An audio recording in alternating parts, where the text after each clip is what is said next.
Watch your back. In 30 seconds. What? In 30 seconds.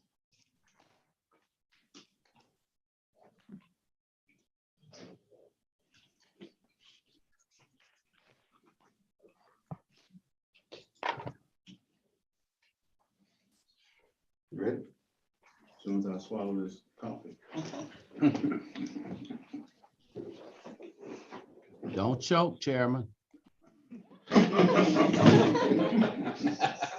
didn't tell me we were on. All right.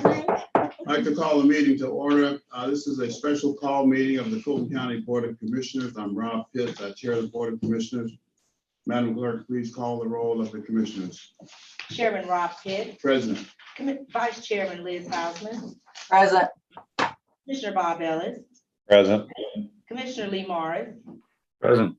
Commissioner Natalie Hall, Commissioner Marvin Arrington Jr., Commissioner Khadijah Abdul Rahman. Mr. Chairman, you have a quorum. Thank you. And call the roll for mayors, please. City of Alpharetta, Mayor Gilbin. Present.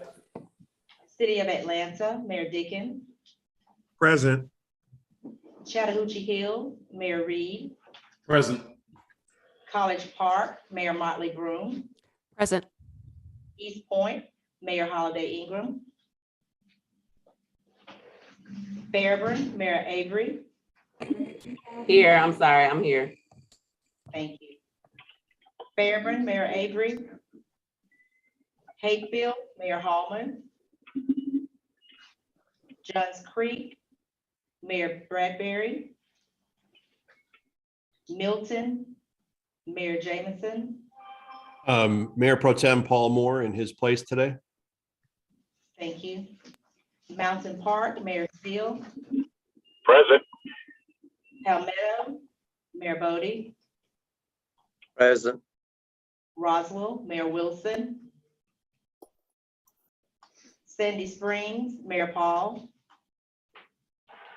South Fulton, Mayor Khalid. Present. Union City, Mayor Williams. Present. That 1, 2, 3, 4, 5, 6, 7, 10 at this time. 10. Okay, each of you should have a copy of the agenda. We will proceed with the agenda as it's printed. And after the COVID report, at the end of the COVID report, I've been asked by a mayor to, for each mayor to state whether or not they are having in-person meetings or not, and any conditions associated with that. All right, Mr. Manager. Good morning, mayors and commissioners. We're very pleased to briefly give you the COVID report. And while not a mission accomplished moment, I think you're going to be pleased with the results and the trends and I think what they portend. A couple of comments before I hand it over to Matt Kallmeyer and Doug Schuster is you look at these, again, all the trends are positive with one exception. And that's the death rate, which is up. And again, as the ultimate trailing indicator, February was our worst month for deaths in Fulton County, 159, of which 94% or so were unvaccinated. I know that's been a key point and remains so. But on the other trends, again, cases below 100, the positivity rate below 3.5% or at 3.5, 250 folks or so in the hospital. All of those are, again, very good numbers and put us in a low transmission site category now with new CDC guidance. So that will be helpful to your later discussion, I think. There still is, though, the key is vaccination rates. And we, find ourselves with about 65% or so fully vaccinated of the ones eligible. So that being said, we are putting together a new plan for the second quarter, not finalized yet, but really challenging ourselves, and would appreciate any input from you on whether it's incentives, site availability, communications, those being the kind of three levers to pull that would generate more adoption of vaccinations over this next quarter, because that's obviously still the key. Also, a couple of other things that Dr. Rochelle can talk about. We have received substantially all of the home test kits. So we are doing distributions now of 160,000 home test kits through libraries, clinics, and now senior centers. So we encourage your citizens to take advantage of that. And then the big news of the morning, which again, Dr. Rochelle, as well as DCA Commissioner Nunn get a huge amount of credit for this. We've now been given approval, not receipt yet, but approval for an additional 25 million in rental assistance funds. So that's more than anyone, puts us in a position of having, over $90 million to distribute in terms of that very important program. And again, thanks to the good work of Dr. Rochelle and the way that that's been administered. So, Mr. Chairman, we'll ask Matt Kallmeyer and Doug Schuster if they'll take us through the numbers and then answer these questions and then come back to the issues that you raised. So, Matt and Doug. Good morning, Mr. Manager. Thank you so much. Good morning, elected officials. Just want to go ahead and once again provide you all an update as to where we stand. Main takeaway on this slide, folks, is boosters are the most effective way of defending against severe health impacts as well as death when it comes to COVID. 49% of our new cases, 91% of our new hospitalizations, and 94% of our new deaths are all due to unvaccinated individuals. We are still trying to move the needle, like the county manager said. Sometimes we have met some resistance, but we are trying everything that we think. We're always looking for new innovative ideas to go ahead and make this possible. But once again, we want to draw your attention to that, as well as the fact that February was the deadliest month for Fulton County throughout this whole COVID response thus far. So 159 deaths, 146 of those were for unvaccinated individuals. So that tends to frustrate us, and we want to make sure that we can do everything we can to fix that. Next slide, please. Doug, if you could go ahead and take a couple slides.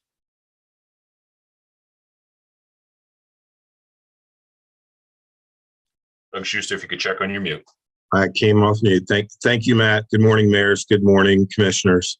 So a comparison from the last time we met in February, you can see the pretty stark contrast of the very dark, sick colors from the United States, Atlanta, Fulton County. And it's a lot has happened in just a month as far as reduction in most of our major factors. So it's pretty stark when you look at this picture. Next slide. We do a monthly look, and this really just demonstrates, if you take some time and look through your packet, I won't spend a lot of time here, but how deaths really kind of lag behind the case totals by, it started out about 3 weeks behind cases, and now we're about 5 to 6 weeks, which means care has gotten better in the hospitals, treatments, and people are testing more often. But the big point, once again, 159 deaths in the shortest month of the year. And like I said, most of those are preventable with vaccine and booster. Next slide. So there's been new CDC guidance that came out last Friday. And I know there's a lot of information here, but I want to direct you to the far left side of the screen, where it's the CDC's previous risk matrix to reach the green level. They used to measure cases per 100,000, and the goal was to be under 50, and 7.5% positives. The goal was to be under that, to be green. The new matrix actually says under 200 cases per 100,000, and it brings in some hospital metrics, new COVID admissions, and percent of staff beds. The reason this change was made is it makes a lot of sense as the variants go on, that more severe cases are really a very deciding influential factor. And so when you take in hospitalizations due to COVID, that's where we are now. So a higher number on cases per 100,000. As you can see up top, these are the metrics. 71.43, we're getting very close to meeting the old goal to be non-transmissible, but still well below that 200 threshold. And then between the two hospital metrics that you see, hospital admissions and beds occupied on a 7-day average, as you can see, we're under 10, which is the goal to be green in both. In the future, going up or down, you would always default to the highest number. So if we were yellow in one and green in the other, that's how the CDC recommends that we do it. So you look at the low transmission and the recommendations for low, medium, and high. Just the new CDC guidance says people may choose to mask at any time. I think many of us in very tight situations will continue to mask. And people with symptoms, a positive test, or a positive exposure to someone should wear a mask and take personal responsibility in that matter. Next slide. Quickly, this is the weekly CDC data update on variants. The dark purple is the Omicron variant. The lighter purple that you see is the subvariant of the Omicron. And as you can see, it accounts for, Omicron accounts for 95.5 of all cases in Georgia, and the subvariant 4.5 on the cases. Next slide. Matt and the county manager already alluded to this. This really just kind of demonstrates, so if you're boosted or vaccinated, about 50% are from the unvaccinated population, but that's about 50% of breakthrough cases. The good news is that boosting really provides a lot of protection and from advancing to the hospital or eventually death. So while there are breakthrough cases, the booster does protect you from severe outcomes. Next slide. All right, since the last mayor's meeting, I said you could look at the maps and kind of see this information, but we're down 618% for a 7-day average for cases. The 7-day average for percent positives is down to 3.5, 350% almost. The hospitalizations is down 195% to a 7-day average. And then our 7-day average for deaths, this is kind of the story. It's been a very bleak month in February and continues on into March. And so we're up 73% on deaths. And as you can see on the chart on the far bottom right, that we are by far at our COVID highs for some period here. So I guess the point I want to make here is for unvaccinated people, Omicron is just as dangerous, if not more, than any other variant that we've seen.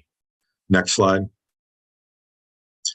And I'm going to tie up here with our scorecard. And really, this is just the trends that we have out there. We are now tracking the new CDC metrics that you see in the middle of the page on the admissions for severe COVID.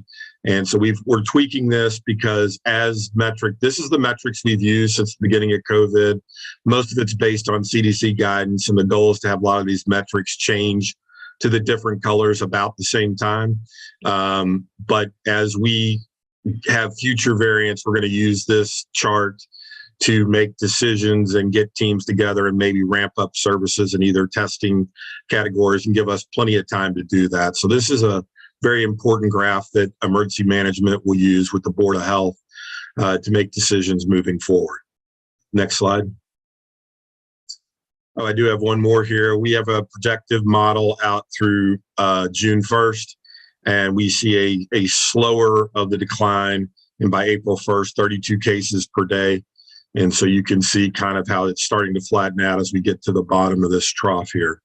We expect to have new data very soon that would take us out to July, but right now that is the projection model that we use. And you can see for the last month, we've been right on top of the orange most probable line there for our projections. Next slide. Go ahead, Matt. Thank you, Doug. Just wanted to make sure that people can share in the success that we've all had together. With the total program that we've had between Fulton County and the Board of Health, 536,745 first and second doses have been administered through our Fix and Mobile program, almost 14,000 boosters and 41,000 plus doses via our mobile program. So extremely proud of what we've accomplished that, and a lot more work to go. We've talked about it in the past. 46% of our eligible population is up to date. Once again, up to date means that they have had their first, second dose as well as a booster shot. That is not where we would like it to be. We definitely need everyone's support to go ahead and amplify the message that boosters are extremely important, especially with waning immunity levels. And we need to ensure that people take advantage of boosters. We are doing incentives through our mobile programs as well as our fixed sites. In the past, we've only been able to accomplish that through fixed sites. We have been able to accomplish something really cool with our external affairs office. to be able to offer incentives to people in the mobile environment without actually having gift cards that could put people in harm's way that are actually delivering and having large amounts of cash with them. So individuals can go ahead and receive a code, go online, pick an incentive from any certain, programs that are offering it, whether it be gift cards or some other things, and be able to go ahead and take advantage of the incentive through that process. So we thank our external affairs team for helping us make that possible. The other thing is we continue to have our very strong partnership with Fulton County Public Schools and Atlanta Public Schools.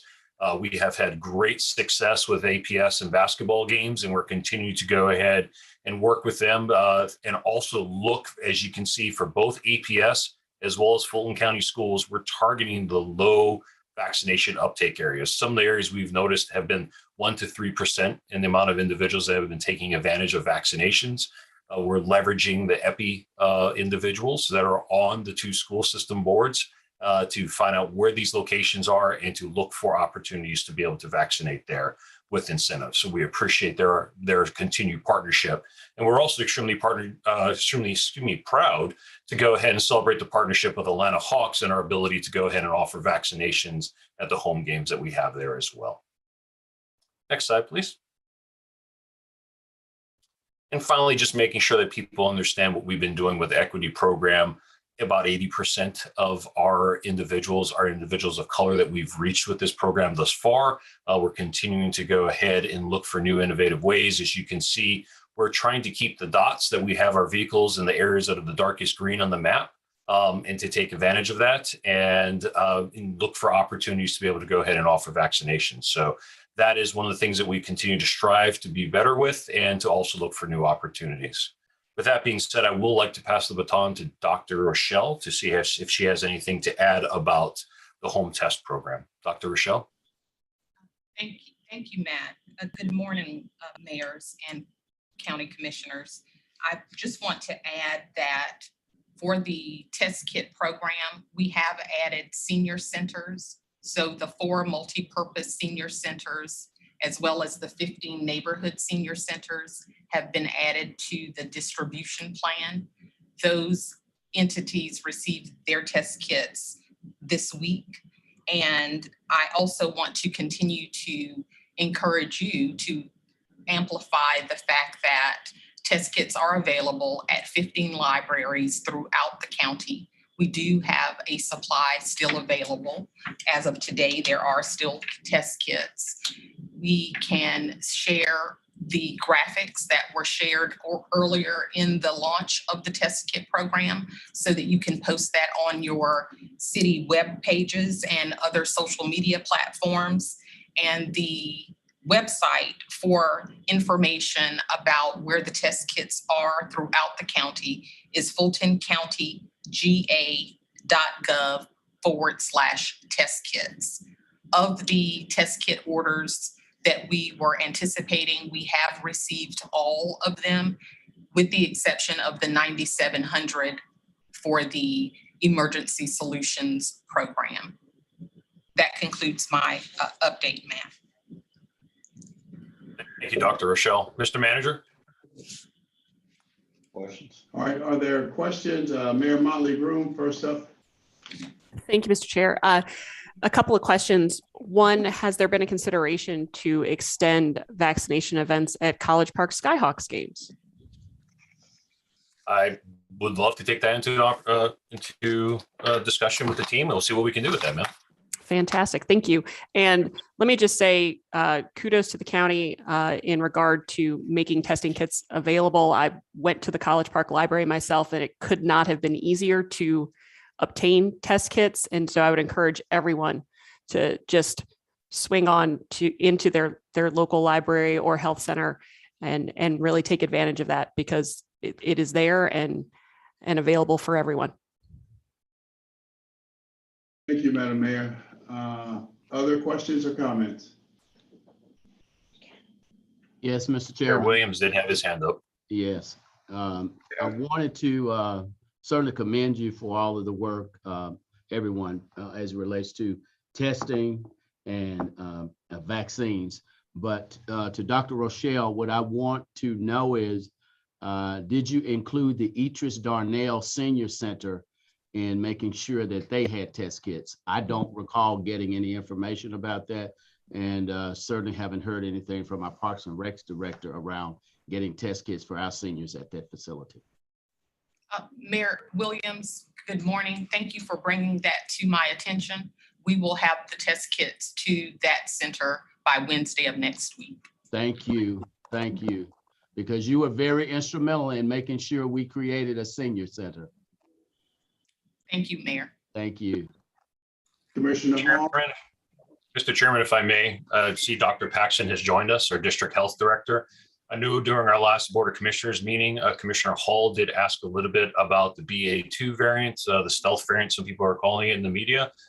Just want to see if Dr. Paxton would be willing to just go ahead and opine on that for a couple minutes. Mute Dr. Paxton. Certainly. I can opine, but I want to make it clear I don't have a crystal ball. So as people have read in the popular press, there is indeed another variant that is similar to the first variant we had of Omicron. And this new one is called BA2. There are indications that it is somewhat more, slightly more transmissible than the first Omicron variant. It's about, possibly like 30% more transmissible. However, these variants sort of travel around the world in waves. So we often look to other countries to see how they are affecting them. And to date, there is not an indication that the newer Omicron variant is more lethal or, has more health effects than does the first variant. So basically, if this is something that our surveillance systems are watching to see, how much we are going to get here in the United States and particularly in Georgia. At the moment, the second variant of Omicron is very low. It's in the less than 5% range here. So it's something that we're watching, but at the moment, we're not treating it or changing anything because of this, the detection of this new variant. Thank you, Dr. Paxton. I appreciate it. Thank you, Mr. Chairman. Commissioner Hall. Thank you very much, Dr. Paxton and Matt. I actually had forgotten about that. I'm glad you went ahead and answered it regardless, since it was one of my questions from Wednesday's BOC meeting. I appreciate you sharing that information. I do have a question because we did speak about the seniors. Dr. Rochelle mentioned the senior centers. And I know this past week we had a senior who tested positive and is hospitalized and was at one of the senior centers in my district.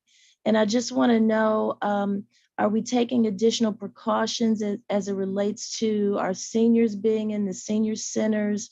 I know we're doing everything already and have some measures in place to keep them safe, but that particular incident just has made me wonder, do we need extra precautions? Do we know how many other seniors? I heard there were other seniors very close in proximity to that senior who is hospitalized.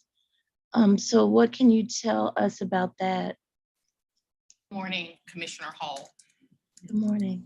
Follow the protocol at each of our senior centers, which is to one, of course, sanitize the area that the seniors were in. We implement a contact tracing protocol and notify all of the close contacts by telephone. And we don't leave a message. We ensure that we talk to them and encourage them to be tested. We also, as of today, are completing the installation of iPads at each of our multipurpose facilities that will do a preliminary screening. So when seniors come into the facility, they won't be able just to enter the facility without completing the screening protocol that is very simple to follow on the iPad systems that we have partnered with IT to implement at all of the centers. And so there are some very brief questions, and based on how the questions are answered, we then go into other protocols, how to assist that senior with getting tested or remaining at home for a few days. And so that's the newest measure that we put in place since we've reopened the centers. Thank you, Dr. Pax. Thank you, Dr. Rochelle. And so we're starting to hear more about get a booster. But how many booster shots are there available right now? Is it just one so far? Or because I keep hearing there are two? No, actually you can get a booster. You mean with the for the two mRNA vaccines, you can go ahead and get a booster with either one of them. J&J, you could get a booster with it, but that's not actually what's recommended now. It's because of now that we have a lot more data. It's recommended that if somebody had their initial vaccination with the J&J, they should get their booster with one of the mRNA vaccines. So you can get basically boosted with any of the three vaccines, but the recommendation is that you actually get boosted with one of the two mRNA vaccines, Pfizer or Moderna. Okay, and it's just one booster shot? Well, yes, what it is, it's recommended is like at 5 months after you're finishing the primary series, after 5 months after you've gotten your second shot, then you're eligible to get a booster. And so that's, and that's for anyone right now. And at the moment, it's the only recommendation for people who are healthy, who are not immunocompromised, who don't have any other reason to get another shot. It's that you get boosted with one shot now. However, if you are immunocompromised, meaning that, you have undergone an organ transplant, you're on chemotherapy for cancer, you're on high dose steroids or things like that, then you should probably get, if you've been boosted, if you already had your third shot, you should probably go ahead and get a fourth shot. But I would recommend that people in that situation should definitely discuss with their doctors about that. But if you're severely immunocompromised, then it's already recommended that you should go ahead and get a second booster. But for everybody else, just getting the one booster shot is really at the moment the current recommendation. Okay, and so with that being said, what is the percentage of protection with the booster shot? Mm-hmm. Well, some of the studies that have looked at that have shown that with the booster shot, among people who are otherwise healthy, not severely immunocompromised, that getting that third booster almost immediately brings up the protection against getting any type of infection, even an asymptomatic one, back up to like the 75 to 80% range, which is great. I mean, that's protection against getting infected at all. I want to stress too that these vaccines are very effective at keeping people out of the hospital and from dying.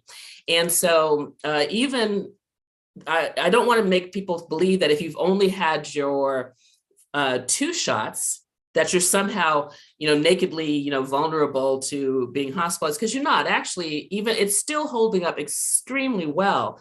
But getting that third booster gives you an extra shot at definitely at keeping you out of the hospital and keeping you from dying. So I think it's in our past presentations, we had an actual slide about this. I don't think there's one in this one, but the data is pretty clear about that getting that booster, it markedly, puts you back into the highly protected category. Thank you so much, Dr. Paxton. Mm-hmm. Great presentation. Mm-hmm. Mayor Kamau. Yeah. Mr. Mayor.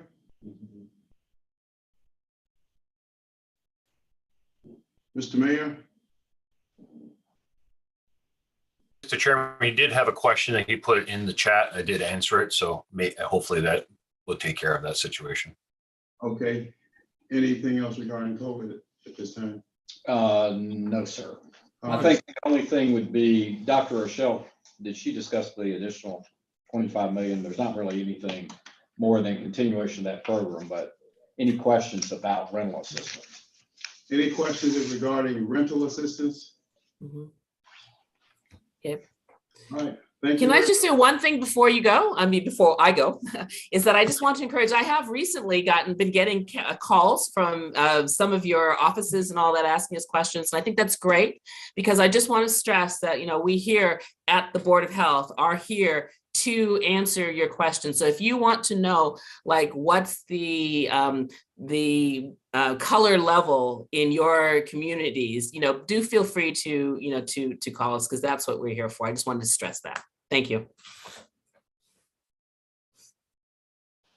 Indicated that the mayor had asked for an update on how each city is handling and reopening. Mr. Mayor, Mr. Manager, why don't you start with what we're doing here at the county? So our board approved the following this week. And by the way, we reported to them not only being in this low risk category, but in our own specific employee base, we only had 6 new cases in the last reporting period, and we have 87% of our employees vaccinated. So with that, what we recommended and was approved is going back to encouraging mask usage in our facilities as opposed to requiring them, the exceptions being where they're highly trafficked in the courts, the jail, and tax offices, as well as in our clinics. There we would continue to require masks. The only exception in that lineup would be the tax office, where citizens would not be required, but the tax commissioner would continue to require his employees. We've deployed new signage yesterday to that end and have moved forward accordingly. We had a vax or test program, meaning you had to either present documentation for vaccination status or be tested weekly. We've moved to encouraging vaccinations by linking that to a wellness credit, which has a $250 annual value, removing the necessity to weekly test, and we did not require new employees to be to present proof of vaccination. So, Mr. Chairman, that's what the county has done. Mayor Gilman.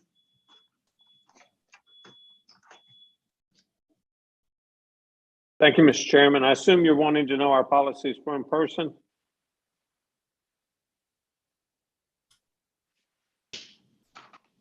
Can you hear me? Yes, sir. Okay. Yes, we are having meetings in person now. We have been for a few weeks. No mask? None required. If people feel at risk, they certainly are welcome to wear masks, and we will provide them, but we're not having any requirements currently. Okay, Mayor Dickens?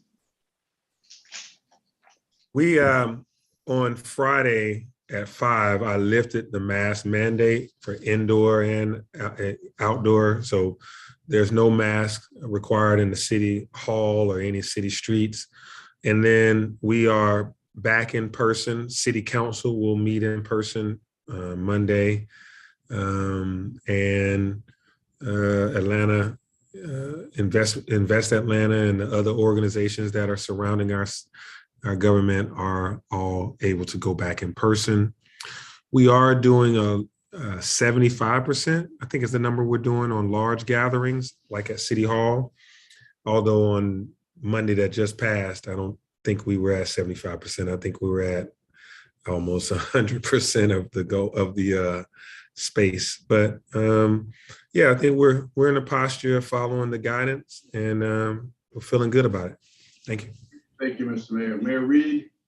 We're in the same spot. We're in person meetings, no mask requirements. Okay, Mayor Motley Broom?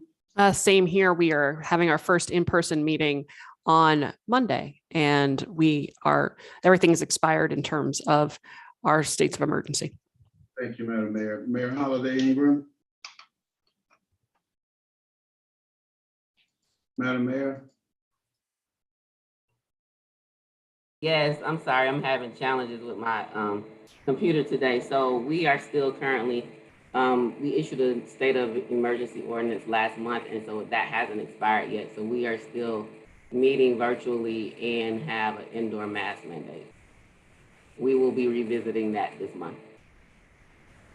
Mayor Steele? Yes, we are having in-person meetings, and we have lifted our mask requirements, we do recommend under circumstances, if you need to wear a mask, please wear a mask. All right, Mayor Bodie? Yes, Mr. Chairman. Only thing I can report is Palmetto never closed. We never had any restrictions. We just encourage people to social distancing and wear the mask if they wish to, but our operation was never curtailed, and we continue to have open council meetings. Thanks. Mayor Kamau? Is he with us? Sorry, I was on mute. And could I ask if the mayors, just as we go through the list, if you would just name your city? I'm so sorry. I'm still getting to learn all of you. But we began meeting in person last month. We do still require masks in our buildings. We are, even though it's mostly theater, doing temperature checks.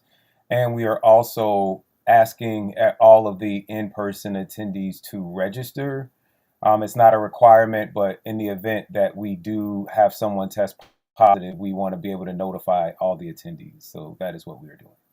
Thank you, Mr. Mayor. Union City, Mayor Williams? Thank you, sir. We have not returned to in-person meetings. We just had our previous council meeting a couple of weeks ago, so we were still under the ordinance of safety. So certainly we more than likely will be lifting that this month for the very next meeting in a few weeks. But right now, our buildings and spaces are still closed to the public.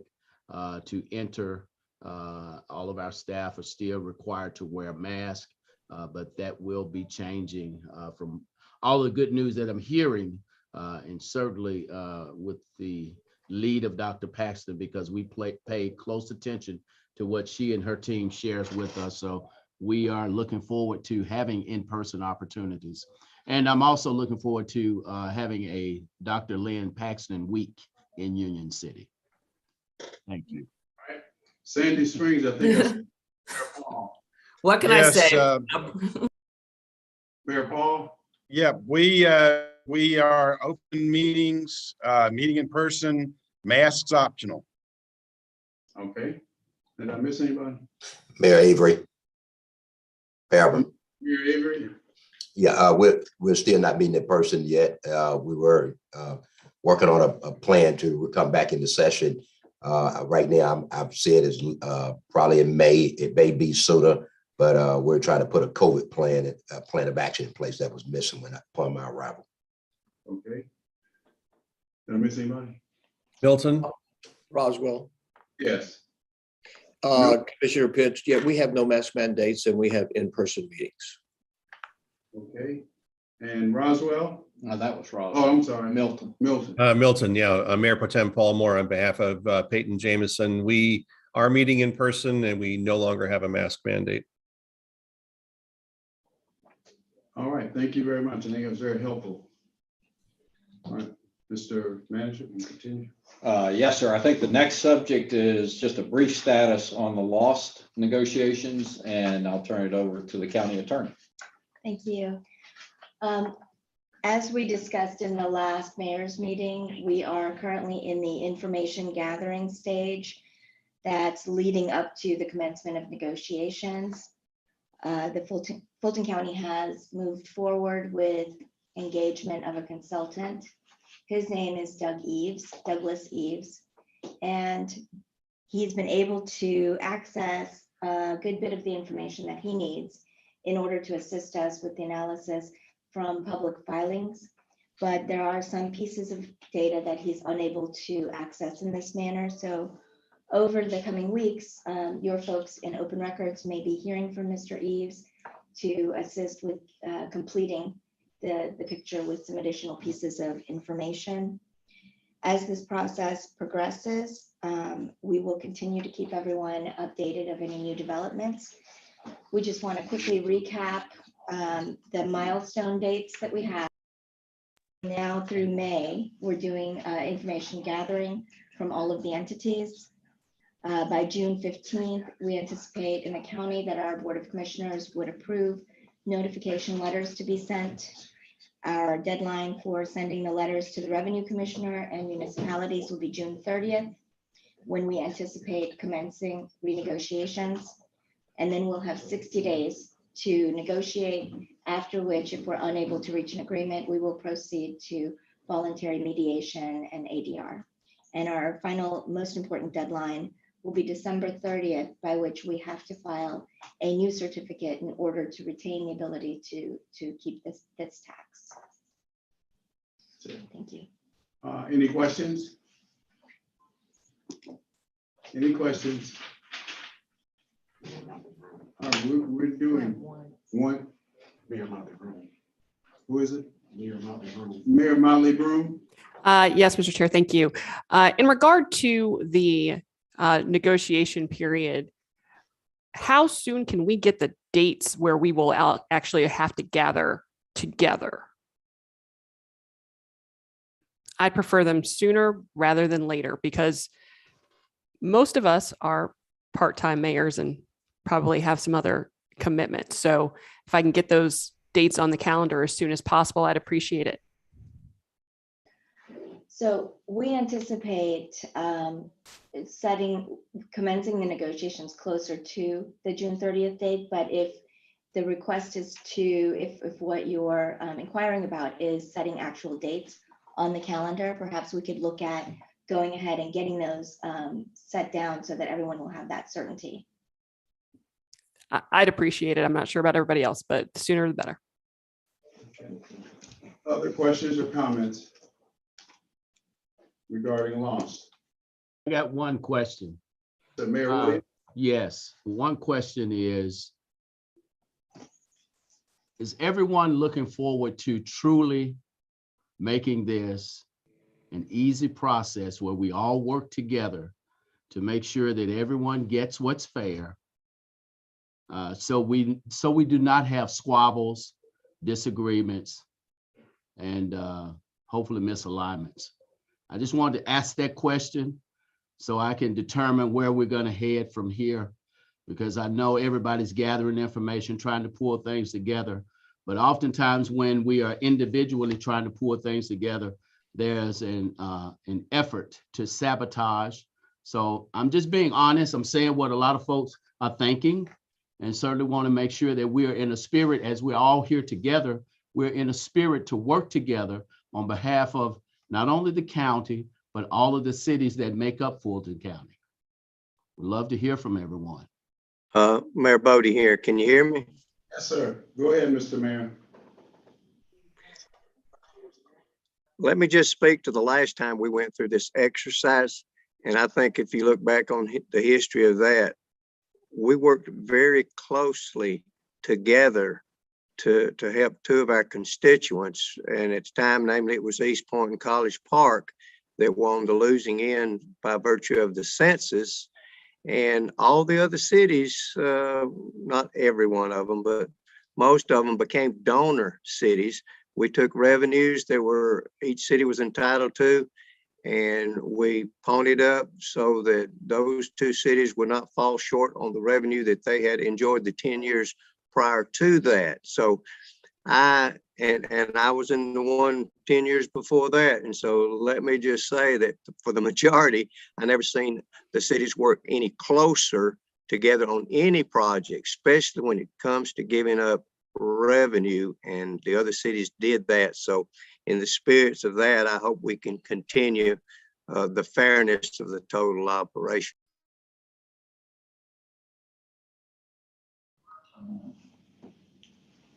Let's say it again. You had it on mute. You had you on mute. Let's say it again. Mayor Holiday Ingram. Thank you, Mr. Chairman. And I always say teamwork makes the dream work. And so I think there's an awesome team of leaders in Fulton County, and I'm looking forward to a collaborative, fair, supportive, all of that negotiation this time. I know the past definitely is important for us to have an understanding of what has happened, but also to help make sure those challenges that we can avoid, we don't repeat again. and that we really have a sense of collaboration moving forward. And so that's definitely my commitment. I know that I was not in the seat the last time that this happened. And so as it relates to, and there are a number of us who weren't.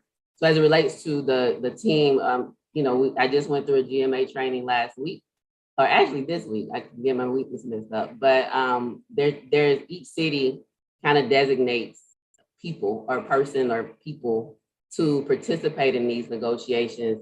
And it's my understanding that that has been like the mayor, the city manager, finance director, people that were shared at the GMA training that I attended. And so I think it's important today, as we're talking about and looking at the calendar moving forward, hearing either from the county or from everyone else around who are we recommending that each city designate for this process, so that we can go ahead and get those designations in place from the city perspective through our councils, to make sure that we are taking advantage of the time and making sure that we're ready when things need to move forward. And so I guess some guidance or feedback around that, so that we're making sure as we move forward during this negotiation that we are designating the persons that would be necessary or that is recommended as we move forward through these negotiations. Thank you, Madam Mayor. Mayor Kamau. Excuse me. Hi. I don't have a long history in local politics, so I may be wrong when I say this, but I don't know that we've seen so many new mayors, so much turnover in a particular time period. I think at least half of us are newly elected mayors and new to this process, certainly. And so I think there's a real opportunity for us to all turn the page. Lots of us also ran on equity and issues of equity. And I think these past 10 years, beyond just the pandemic, but certainly the pandemic, but with issues of crime and traffic and affordable housing, we have seen that how important it is for us to work together as a region, and that what happens in one place in one of our cities affects all of our cities. So I think we have a lot of new mayors working in good faith for the good of the region. And I think this will be a very different process because of what we and our cities have gone through these past few years. Mayor Motley Brew.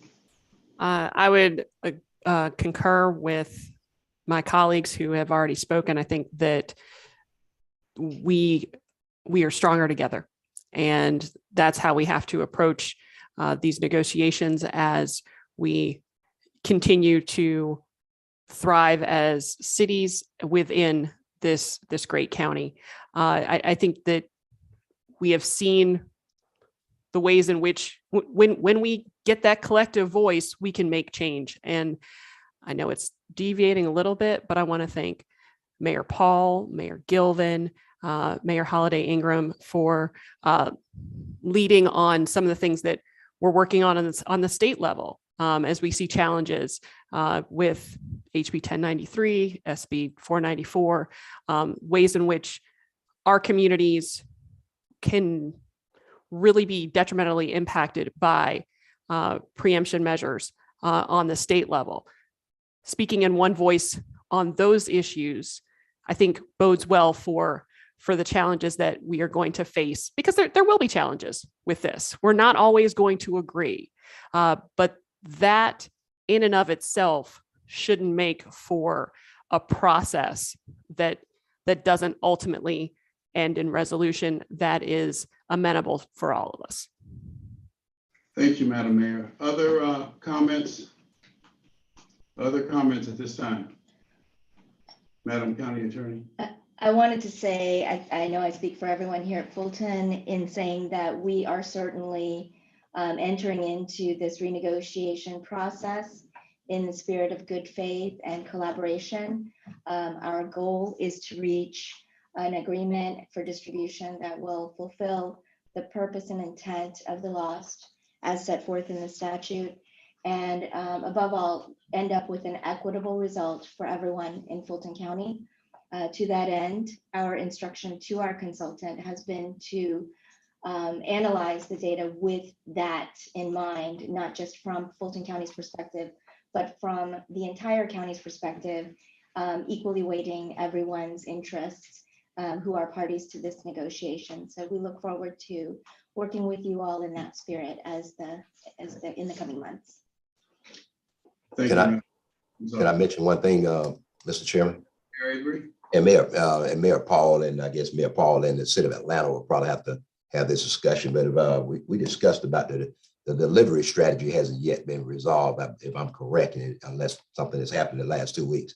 That deals with Sandy Springs and the city of Atlanta. That may possibly impact our negotiations. So I just think hopefully those negotiations between those two cities will be addressed. I guess Mayor Broom mentioned that we need those dates.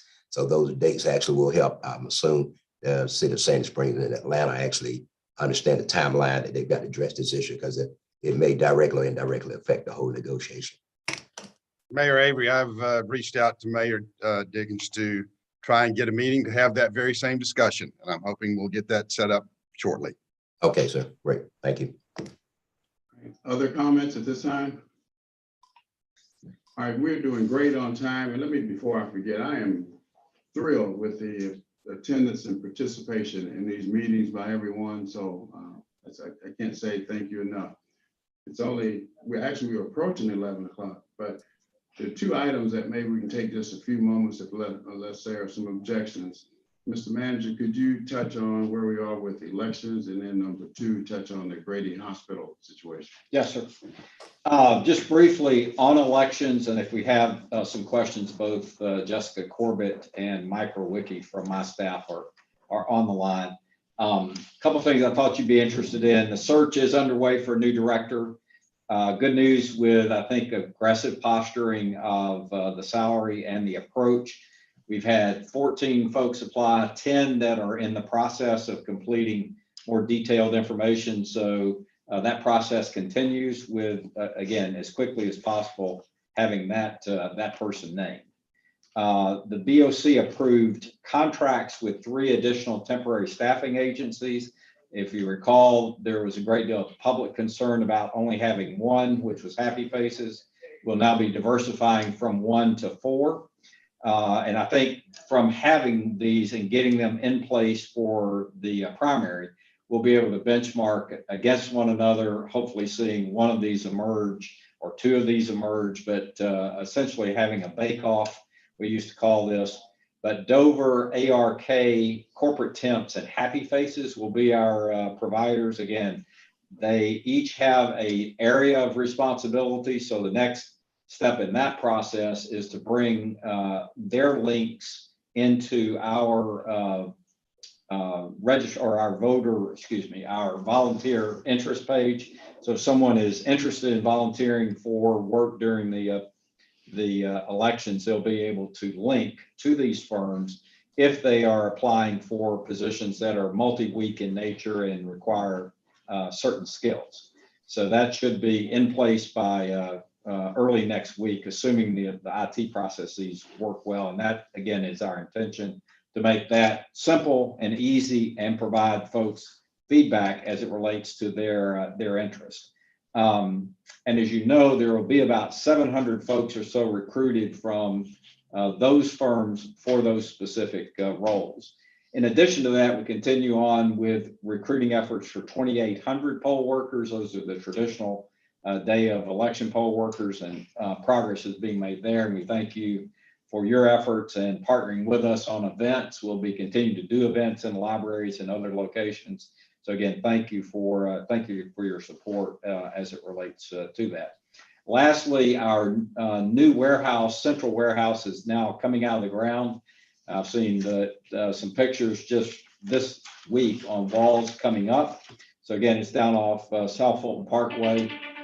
And as that is completed, not only will it be substantially an additional asset for the county overall, consolidating our warehouse locations, but it's also going to be the primary and the only location for elections. So we'll put everything for elections in one place, which I believe substantially will increase our ability to manage that process from an end-to-end perspective, given that we still have 250 plus sites, of course, to deal with on elections day.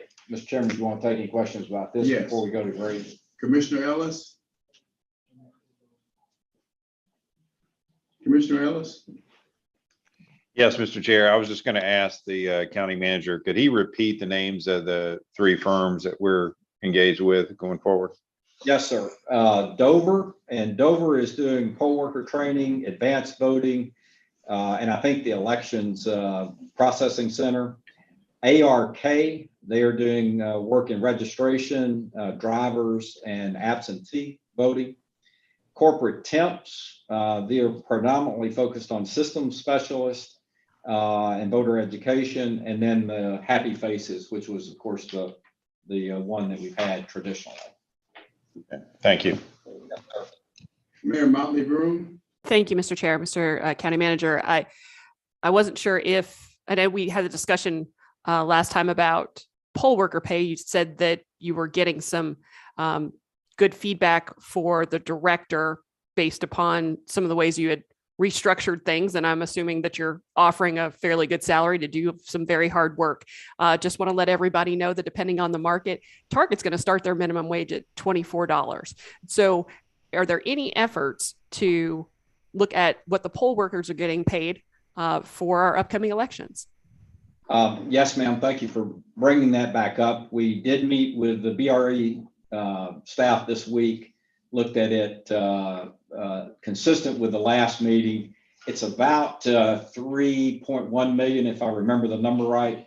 So we're going to try to form that up and bring that back to the Board of Commissioners for consideration, because it would be an incremental cost to the overall elections effort. Thank you. Yes, ma'am. All right, Mayor Pro Tem Paul Moore. Mayor Pro Tem. I was muted.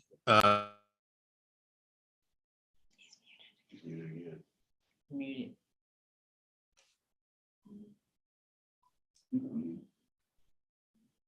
Sorry, was I unmuted? I was saying Commissioner Ellis just asked my question with regard to the names. So thank you very much. Other questions or comments about elections? All right, and lastly, Mr. Manager, Grady Hospital update. Yes, on Grady Hospital, as you recall, they identified on an annualized basis, a $60 to $80 million financial gap due to the extraordinary cost in nursing, both either on staff or through traveling nurses under contract. The good news is, as they continue to work their process and look at more detail, they've gotten that down to about 23 million in the first quarter, and then single-digit potential losses in the subsequent quarters. So it's become much more manageable. The fundamental problem, as you can imagine, is this labor market aberration with unsustainable rates of pay. Just to underscore this, a rate of pay for a nurse right now at $100 an hour is, of course, $220,000 a year. So you can imagine the compression ultimately with doctors and other specialists and the entire healthcare system, and then the insurance industry as the payer, or public or private, that will create. But with a contract nurse, it's twice that, because a portion of that is going to the services firm. So now you're talking over $400,000 a year for a nurse. So obviously those kind of numbers are fundamentally unsustainable. I think the state stopped funding this effort through the federal dollars that they were receiving several months ago, and principally on a philosophical basis, as we understand it, more than a lack of funds. In other words, they are still awarding, as you well know, funds either in broadband or in wastewater treatment. But this was one area that they did not want to be a party to, perpetuating, if you will, kind of an unsustainable labor market rate for nurses. So nonetheless, that creates this problem. One of the direct actions that both the counties and Grady came into agreement on, and then also reached out to Mayor Dickens' City of Atlanta, is to go as a group, DeKalb, Fulton, and City of Atlanta, and approach the state for a reconsideration through our leaders of those entities. So I think that is being coordinated, and then ultimately will be scheduled. Another potential source, as we discussed with Grady and then was discussed at our meeting this week, is FEMA. So FEMA has extended, and this is one of the sources, of course, that we're going to use for another huge push on vaccinations, is extending their funding of efforts relating to COVID response and specifically vaccinations until July the 1st at 100%. Grady has submitted for FEMA reimbursement, I think in the $10 million or so range, if I remember the number right. So those expenses have already been incurred, cash out the door. If in fact, when FEMA reimburses them, that will be cash in the door, which could be applied obviously to this. Grady also has, through prior good management, a good reserve of over $250 million. Obviously, that is not meant to be necessarily spent without a lot of due diligence. And there are some covenants with their banks, but nonetheless, that is a source. So we believe that a combination of Grady managing their staffing very, very closely, recognizing that this is unsustainable, use of the Grady reserves, hopefully additional state support, and FEMA reimbursement, and then the counties as well potentially could consider out of their ARPA reserves down the path a little bit, some level of reimbursement of those Grady reserves, that through all of those efforts, this can be addressed, but it's still a work in progress, Mr. Chairman. Thank you, Mr. Manager. Any questions regarding the situation at Grady? Okay, any other matters that come before us today? All right.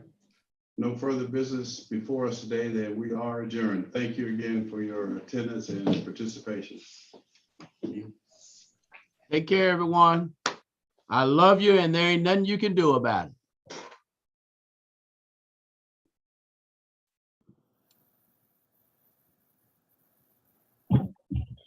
Take care, everyone.